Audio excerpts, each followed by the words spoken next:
Mi nombre es Romina Chica, soy estudiante de la Universidad Estatal Amazónica. Yo voy a hablar acerca del metabolismo.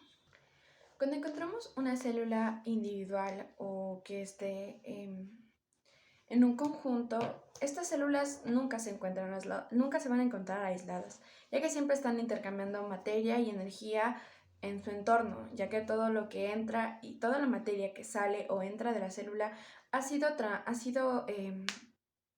transformada para poder darle una función vital y que ésta pueda continuar reaccionando a las diferentes partes de su entorno y así apoyándose para formar y poder funcionar de manera correcta.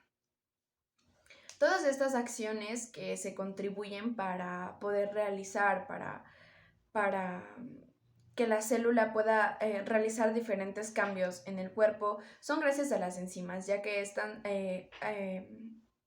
funcionan como catalizadores para poder llegar a un propósito.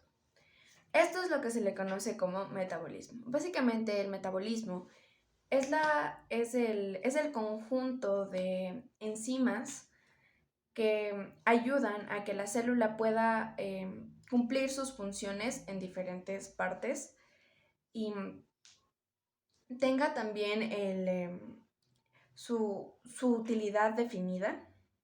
Básicamente existen muchas enzimas que ayudan y que existen correlacionadas con las células para poder dar un buen funcionamiento y poder ser de útil para el funcionamiento de los órganos, en este caso, o de diferentes reacciones químicas que van ocurriendo. Así que el metabolismo básicamente son las reacciones químicas que se dan a través de las enzimas y de las células.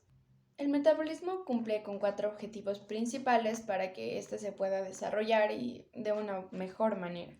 La primera es la obtención de energía química de todo su entorno a partir de la luz solar o de la degradación de moléculas que estén cargadas de energía o que sean ricas en energía. También es la de transformar moléculas nutrientes precursoras en macromoléculas celulares. 3. También es la sintetización de estas mismas macromoléculas a partir de los precursores. Y la 4 es formar o degradar las biomoléculas necesarias para las funciones especializadas de las células, ya sean cromosomas o neurotransmisores. Una de las características o términos esenciales que forman parte del metabolismo es entender que existen vías o rutas metabólicas, que es cuando va a ocurrir estos procesos químicos establecidos ya previamente. Y la formación o las células que intervienen en estos procesos metabólicos se denominan metabolitos. Otra parte importante a recalcar del metabolismo es que utilizan obviamente las enzimas, que estas forman parte para que pueda la célula poder llegar a la función del metabolismo. ¿Ya? Esta célula o lo que va a unirse con la enzima se llama sustrato. Y cuando ya se obtiene la reacción del metabolismo, es decir, ya está hecha, ya está terminada, por así decirlo, ya a esto lo llamamos como producto. Parte importante del metabolismo es que debemos entender estos diferentes términos, ya que forman parte del metabolismo en sí. Cabe recalcar que también encontramos diferentes tipos de metabolismo. Primero tenemos según la fuente de carbono. Básicamente es lo que utilizan las células o diferentes organismos que poseen en su metabolismo autótrofo y se denominan como seres heterófilos. Básicamente las células que son autótrofas obtienen sus nutrientes de la materia orgánica. Esto lo hacen a través del CO2 que se encuentra en la atmósfera y son ayudadas por diferentes enzimas para poder transformar esta materia en energía y también cumplen con esa reacción metabólica de la que estamos hablando. Por otro lado, también encontramos que se divide en según su fuente de energía. Básicamente es la fuente que utilizan las células y diferentes organismos autótrofos. Pueden ser estos quimiosintéticos, es decir, que si la fuente de energía química de la atmósfera, o sea, el ATP, procede de la energía que desprende en reacciones químicas orgánicas. El metabolismo también se divide de dos grandes tipos. Una es el catabolismo o la fase degradativa. Básicamente es una serie de reacciones en la que las moléculas orgánicas complejas se desdoblan en otras un poquito más sencillas, por decirlo así. En otras sencillas o inorgánicas que liberan energía que se almacena en el ATP, es decir, en el adenosintrifosfato. Y la otra es el anabolismo o la fase constructiva. Básicamente es una serie de reacciones de formación de moléculas orgánicas un poco complejas a partir de otras más sencillas, utilizando el ATP obtenido del catabolismo o otros procesos químicos como la fotosíntesis. Listo. Entonces, en organismos que son autótrofos existen dos tipos de anabolismo, el uno autótrofo y el otro heterótrofo.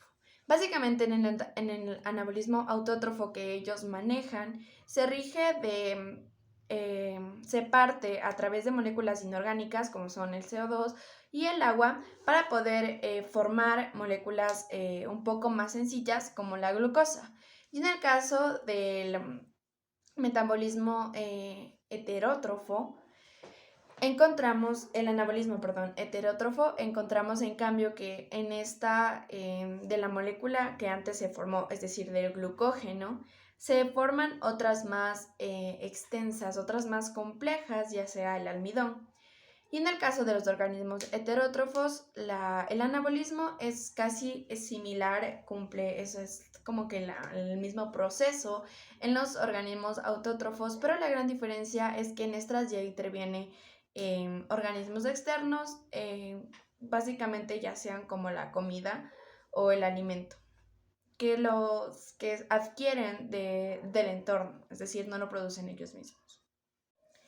Existen unas diferencias muy básicas entre el anabolismo y el catabolismo.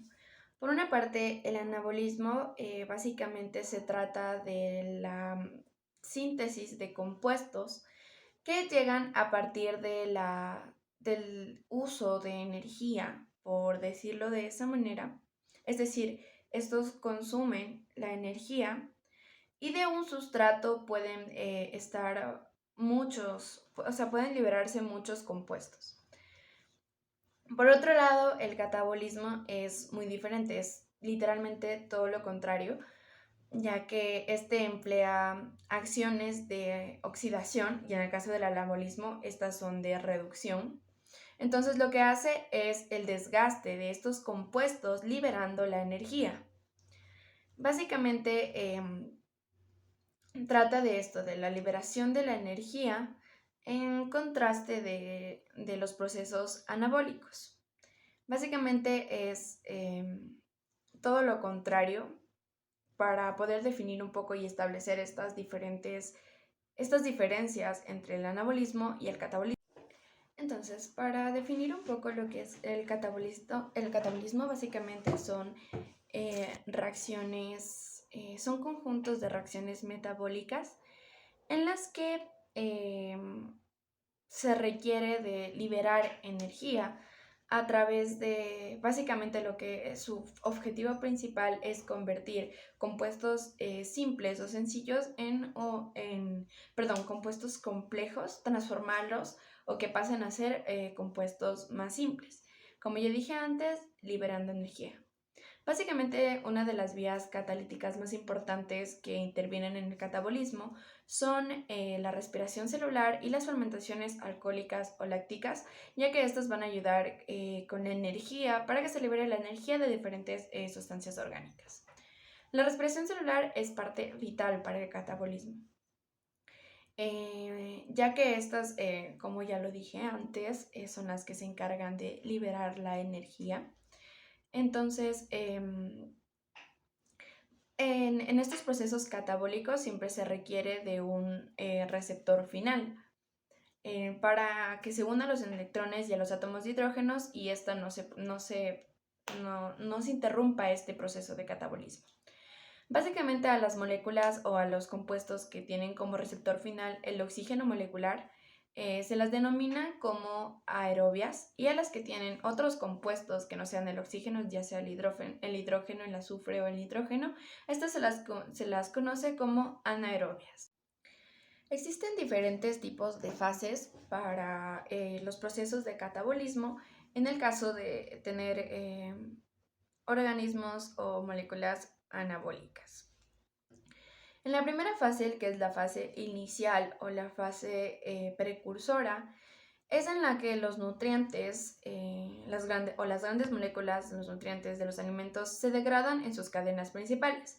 Es decir, los polisacáridos se desdoblan en monosacáridos, los lípidos en ácidos grasos y glicerol, y las proteínas en los aminoácidos constituyentes. En la fase 2 o en la fase media, ocurre que los componentes que se formaron de la fase 1 se unen para formar una sola molécula.